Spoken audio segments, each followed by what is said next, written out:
Hi guys, welcome back to homemade cooking channel. இன்னைக்கு நான் உங்களுக்காக என்ன ரெசிபி கொண்டு வந்திருக்கேன்னு பார்த்தீங்கன்னாக்கா மலவி பருப்பு வச்சு எப்படி சேமியா பாயாசம் பண்ணலாம் அப்படின்றது தான் இன்னைக்கு நான் உங்களோட ஷேர் பண்ணிக்க வந்திருக்கேன். வாங்க இப்போ வீடியோக்குள்ளே போகலாம். இங்கே பார்த்தீங்கன்னா நான் ஒரு சின்ன பவுலில் அரை கப் மலாவி பருப்பு எடுத்திருக்கேன். இப்போ இதை நான் வாஷ் பண்ணிட்டு வந்துடுறேன். வாஷ் பண்ணதுக்கப்புறமா என்ன செய்யலாம் அப்படின்றத நான் உங்கள்கிட்ட காட்டுறேன். இப்போ பாருங்கள், பருப்பு நான் நல்லாவே வாஷ் பண்ணி எடுத்துக்கிட்டேன். அடுத்ததாக எப்படி பாயில் பண்ணலாம் அப்படின்றத பார்க்கலாம் வாங்க. ஒரு பேன் அடுப்பில் வச்சுக்குவோம். அதுக்கப்புறமா நம்ம அலசி வச்சுருக்கிற பருப்பை பேனில் ஆட் பண்ணிக்கலாம். இப்போது வாட்டர் ஆட் பண்ணிக்கலாம். முதல்ல நான் குறைவான வாட்டர் தான் ஆட் பண்ணுறேன். தென் லேட்டர் நான் ஆட் பண்ணிக்கிட்டேன் வாட்டர் பார்த்திங்கன்னா டோட்டலாகவே எனக்கு 500 ml பிடிச்சது இது பாயில் பண்ணி எடுக்கிறதுக்கு. இப்போ பார்த்திங்கன்னா நான் கொஞ்சமாக உப்பும் ஏலக்காவும் போட்டுக்கிட்டேன். உப்பு கொஞ்சமாக போடுங்க, ஏன்னா நம்மளுக்கு அந்த இனிப்பு தன்மையை எடுத்து கொடுக்கும் இன்னும் டேஸ்ட்டாக. அதனால தான் உப்பு ஆட் பண்ணுறேன். இப்போ பாயில் ஆகட்டும், கொஞ்சம் நேரம் க்ளோஸ் பண்ணி வைப்போம்.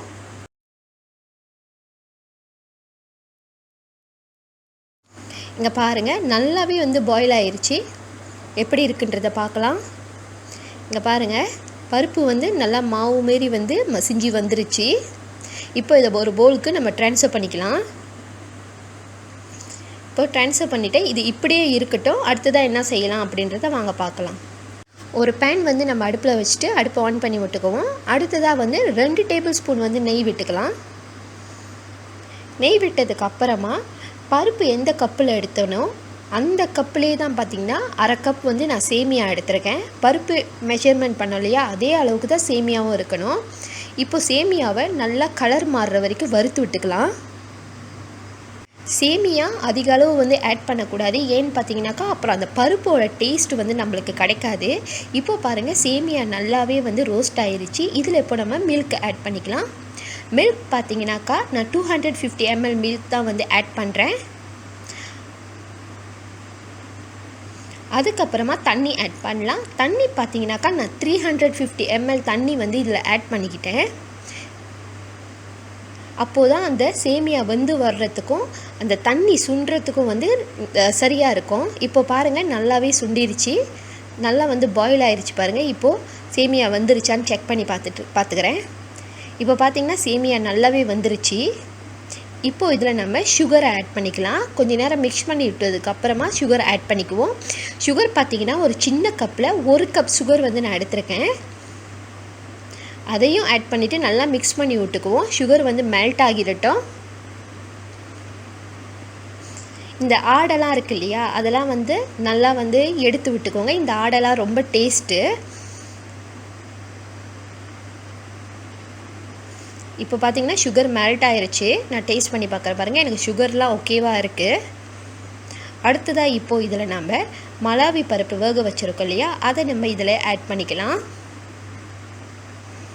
ஆட் பண்ணிவிட்டு அந்த கட்டிலாம் உடஞ்சிடணும். நல்லா மிக்ஸ் பண்ணி விட்டுக்க வேண்டியதான். இப்போ நான் எடுத்து காட்டுறேன் பாருங்கள். அங்கே பாருங்கள், அந்த கட்டி எல்லாமே உடஞ்சி வந்துருச்சு. கட்டியாகவே இருக்கக்கூடாது. அடுத்ததாக இப்போ நம்ம நல்லா இதை பாயில் பண்ண விட்டுருவோம். கொஞ்ச நேரம் நல்லா சுண்டி வரட்டும். இந்த ஏடுலாம் நல்லா எடுத்து விட்டுக்கோங்க. இதெல்லாம் ரொம்ப டேஸ்ட்டு.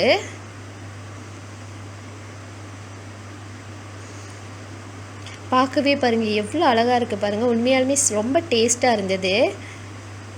இப்போ அடுப்பை ஆஃப் பண்ணிவிட்டு இந்த பாயாசத்தை நம்ம ஒரு பவுலுக்கு எடுத்து வச்சுக்கலாம். நீங்கள் எதில் எடுத்து வைக்கிறீங்களோ அதில் நீங்கள் எடுத்து வச்சுக்கோங்க. நான் 2 கண்ணாடி பவுல் எடுத்து வச்சுருக்கேன். ஸோ அதில் தான் இதை ட்ரான்ஸ்ஃபர் பண்ணிக்க போகிறேன். இன்னும் இதில் நம்மளுக்கு நிறைய வேலை இருக்குது. கொஞ்ச நேரம் வெயிட் பண்ணுங்கள். இதை முதல்ல ட்ரான்ஸ்ஃபர் பண்ணி எடுத்து வச்சுக்கிறேன். இந்த பாயாசம் பார்த்திங்கன்னா 3 பேர் சாப்பிடலாம். அந்த அளவுக்கு இது சரியாக இருந்தது. 3 பேர் சாப்பிட்ற அளவுக்கு இது சரியாக இருந்தது. ஸோ இன்னும் எக்ஸ்ட்ராவாக நீங்கள் செய்யணுன்னாக்கா இன்னும் இன்க்ரீடியன்ஸை ஆட் பண்ணிக்கோங்க. அடுத்ததாக இப்போ பாருங்கள், மறுபடியும் ஒரு பேன் அடுப்பில் வச்சுட்டு ஆன் பண்ணி விட்டுக்குங்க. ஆன் பண்ணி விட்டதுக்கப்புறமா நெய் ஆட் பண்ணிக்கலாம். நெய் 2 டேபிள் ஸ்பூன் ஆட் பண்ணாலே போதும்.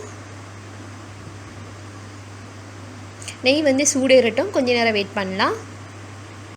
இப்போது நெய் சூடேறிடுச்சு. இங்கே பார்த்தீங்கன்னா cashewnutsம் raisinனும் நான் வெட்டி வச்சுருக்கேன். இப்போ அதை தான் இதில் ஆட் பண்ணிக்க போகிறேன். முதல் cashewnuts ஆட் பண்ணி ரோஸ்ட் பண்ணிக்கலாம். cashewnuts நல்லா ரோஸ்ட் ஆனதுக்கப்புறமா கொஞ்சமாக லைட்டாக குங்குமப்பூ சேர்த்துக்கலாம். குங்குமப்பூ சேர்த்ததுக்கு அப்புறமா நம்ம ரைசினை வந்து இதில் சேர்த்துக்குவோம்.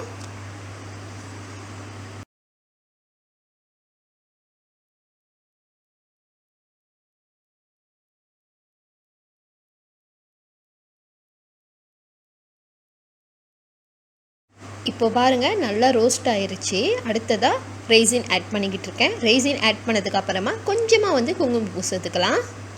இது எல்லாத்தையும் நல்லா மிக்ஸ் பண்ணி விட்டுக்குவோம். நல்ல ஒரு வாசம் பாருங்கள். இதை வந்து நம்ம ரோஸ்ட் பண்ணும் போதே அப்படி ஒரு வாசம் அந்த வீடு ஃபுல்லாகவே. இப்போ எல்லாமே ரெடி ஆயிடுச்சு. நம்ம இதை பாயாசத்தோடு ஆட் பண்ணிக்கலாம். நான் வந்து எப்போ பாயாசம் செஞ்சாலும் இந்த மாதிரி கேஷ்யூநட்ஸு ரைசின் இதெல்லாம் வந்து மேலேயும் வறுத்து போடுவேன். உள்ளார போடும் போது கொஞ்சமாக சேர்த்துக்கலாம். ஆனால் மேலே வறுத்து போட்டு சாப்பிடும் போது பார்த்தீங்கன்னாக்கா இன்னும் நல்ல டேஸ்ட்டாக இருக்கும். சாப்பிடும் போது அந்த ரைசின்லாம் கடிக்கும் போது பார்த்திங்கன்னா நல்ல ஒரு க்ரன்ச்சியாக இருக்கும். அதனால தான் நான் இப்படி ஆட் பண்ணுவேன். அது மட்டும் இல்லாமல் மலாவி பருப்பு பார்த்திங்கன்னா நம்ம வேக வச்சு போட்டிருக்கோம் இல்லையா, அது லைட்டாக நரன்னு நம்ம நாக்கில் வந்து படும். பாலும் நெய்யும் நம்ம சொல்லவே வேணாம், டேஸ்ட்டுக்கு சூப்பராக இருக்கும். சுகர் வேறு ஆட் பண்ணியிருக்கோம். ரொம்ப நல்ல டேஸ்ட்டில் இருந்தது. நீங்களும் இதை ட்ரை பண்ணி பாருங்கள். ட்ரை பண்ணி பார்த்துட்டு எப்படி இருக்குன்னு சொல்லி எனக்கு கமெண்ட் பண்ணுங்கள். இதுக்கு முன்னாடி நீங்கள் யாராவது இந்த பாயாசம் இப்படி செஞ்சுருந்தீங்கன்னா அதையும் எனக்கு கமெண்ட் பண்ணி சொல்லுங்கள். பிகாஸ் நான் பார்த்ததில் யாரும் செஞ்சு எங்கள் வீட்டில் எங்கள் அம்மா செஞ்சு கொடுப்பாங்க. ஸோ அதை வச்சு தான் நானும் இப்போ செஞ்சுருக்கேன். மறுபடியும் நாளைக்கு உங்களை ஒரு சூப்பரான சமையல் ரெசிபியோடு வந்து சந்திக்கிறேன். அது வரைக்கும் உங்கள் homemade cooking channel. Bye bye and take care guys.